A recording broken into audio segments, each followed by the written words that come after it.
going on, guys? Welcome back to another episode of KozMatt Wrestling Recap. Let's get right into a very entertaining episode of Monday Night Raw, much needed after the shit show on Sci-Fi last week. How you doing, sir? Good, dude. I don't know if they got a lot of views because it was on Sci-Fi again, but overall, I was pretty tempted to sit throughout the whole show. Yeah, much better show. Let's get right into this thing. I think that this was one of the best Raws that they have put on in quite a while. I cannot agree more. You guys will see why if you stick along and listen. Alexa Bliss revealing herself as the last spot in the Elimination Chamber match after being healed from her doctor because he found the old Lily all teared up and he put that old stuffing into a new Lily. So it's kind of the old Lily, I guess. But whatever. Alexa Bliss I'm ready for it. Alexa Bliss Elimination Chamber. Yes, sir. So we open up Raw, Lashley and MVP bring up the Elimination Chamber match as Seth Rollins, then Riddle and Austin Theory, and then AJ Styles eventually all come out having some type of words of their own. Eventually all men bickering back and forth as the Beast, of course, makes his presence known. Theory ambushing Brock Lesnar as all stars jump out of the ring. Let me just say, as Brock hits an F5 to Austin Theory, Riddle was in the ring, and man, he jumped out of that ring. He at least jumped over 15 feet high. It was hilarious. Hey, dude, I do the same thing if the Beast was hard charging at me, man. Brock Lesnar looked fired up tonight, and I'd love to see it. Oh, yeah, with Riddle in a toga or whatever it's called, with a Broga party in the back throughout the night. Oh, boy. It was great. I liked those angles that they had throughout the night. But moving next, Ford and Dawkins take on the Dirty Dog. Street Profits, I'm happy they are having some spotlight. Chad with some words before the match, but with Tommaso Ciampa on commentary. Because of Dolph Ziggler in NXT, of course, Vengeance Day is tonight. Not much besides Ciampa distracting Ziggler with the Profits hitting a splash for the win.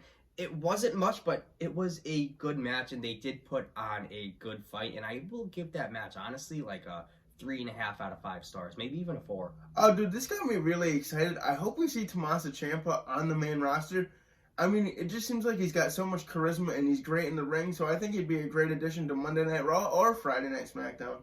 I think so. So this was a great match next. Priest and AJ Styles go one-on-one. The United States Championship on the line. I really thought AJ was going to pull it out. I did too, especially coming close to Elimination Chamber, but Priest really proving his worth against AJ Styles. I am growing on Damian Priest. I will say that. Me too. Smart enough, superstar. Yep, he was smart enough to avoid a phenomenal forearm.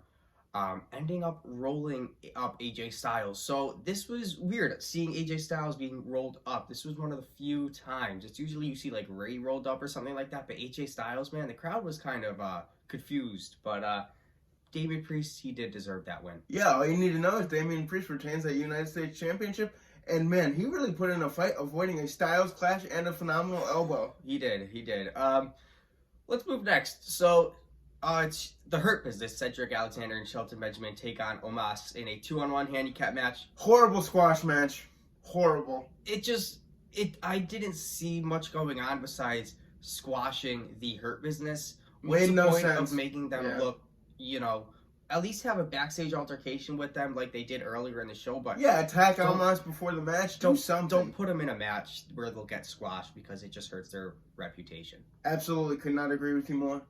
We then see a gauntlet match next for the final spot in the Women's Elimination Chamber. So it's not the actual final spot because we know Alexa Bliss is the final member, as we learned throughout the night. But the final spot meaning the last woman to enter the chamber, last woman to get out of that pod. So that is a big help whoever wants to win that match.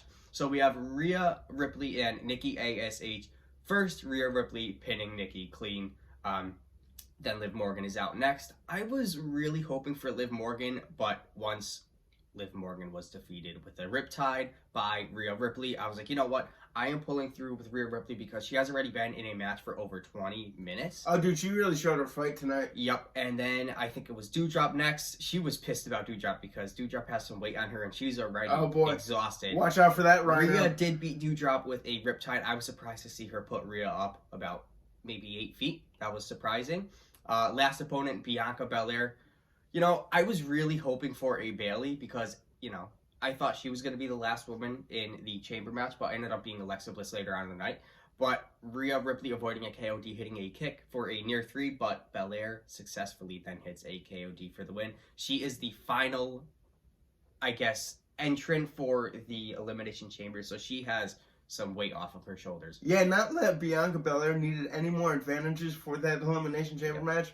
I feel bad for Rhea Ripley. I was really pulling for her, man. She was an Iron Woman out there, lasting like 30 minutes. It was absolutely intense. But you know what? She's in the Elimination Chamber match anyways, and I think that was a good person to help build some stamina heading into Elimination Chamber. So honestly, I think she might win because the hell she went through for that gauntlet match, I could see WWE putting her in that spot at WrestleMania. But we're gonna have to wait and see. You know, I'm kind of surprised that they actually did that with her. But let's move next. Chad Gable and Otis taking on Rey and Dominic, the Mysterios. Chad with a promo before the match talking about RK Bro, talking about the Quiz Bowl, whatever has been happening, and then bringing up about how Dominic cheats just like his father. As Miz and Maurice come on commentary, we all know it's Miz just gold. is It's the gold. real cheater. Let's just talk with Rey and Dominic. They really put on a show, hitting a 619 onto Chad with Miz interrupting Dominic right before the match ends, because I knew with Miz on commentary this match was going to be a little bit fishy. Dominic going for a splash. Miz just kind of jumped on top of the ring, and Dominic just got rolled up for the loss. So, you know what? Maurice slapping Rey after the match, and then the Miz hitting a skull crushing finale for a final statement. So I guess we're going to have Miz and Rey Mysterio at Elimination Chamber. Oh, dude, I'm here for it. This is gonna be a great match. You gotta know with the Miz and Maurice, something always fishy is going to happen. And you know, the Miz just gets in people's heads, man. I don't know what it is about him. We then see a main event that I was not expecting, but certainly delivered, as we saw Seth Rollins take on Randy Orton next. It took a little bit for both men to settle in and actually grapple one another, with Randy Orton actually going outside the ring, giving a shirt to somebody, and then Seth Rollins going outside the ring, taunting the crowd. I think it's because we were on commercial break or whatever, but we were able to still see what happened because they had that split screen on TV, which I always like to see. Yeah. But you know what? I could see it just start the match, but I see what they were trying to do there. Rollins countering a DDT with a nice kick for a near fall. I was hoping for a stomp, but not yet. Randy hits an RKO later on. But the Alpha Academy head to the ring before Randy could capitalize. Just about attack Randy Orton. Riddle actually stops that from Tackled happening. him on the ramp. Tackling them on the ramp. Actually allowing Seth to recover from that devastating RKO before Randy could capitalize. Hitting a stomp for the win. So, you know what?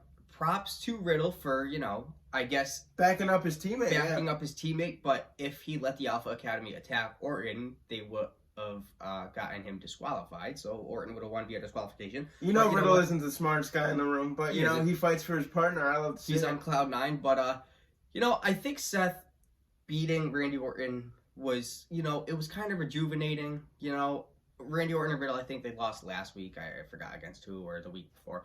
But Raw was very rejuvenating, especially coming into Elimination Chamber. SmackDown should deliver, as always. It always usually does. So we will keep you guys posted, but I will give that Raw a thumbs up. Yeah, me too. It's certainly better than the last one on Sci-Fi last week.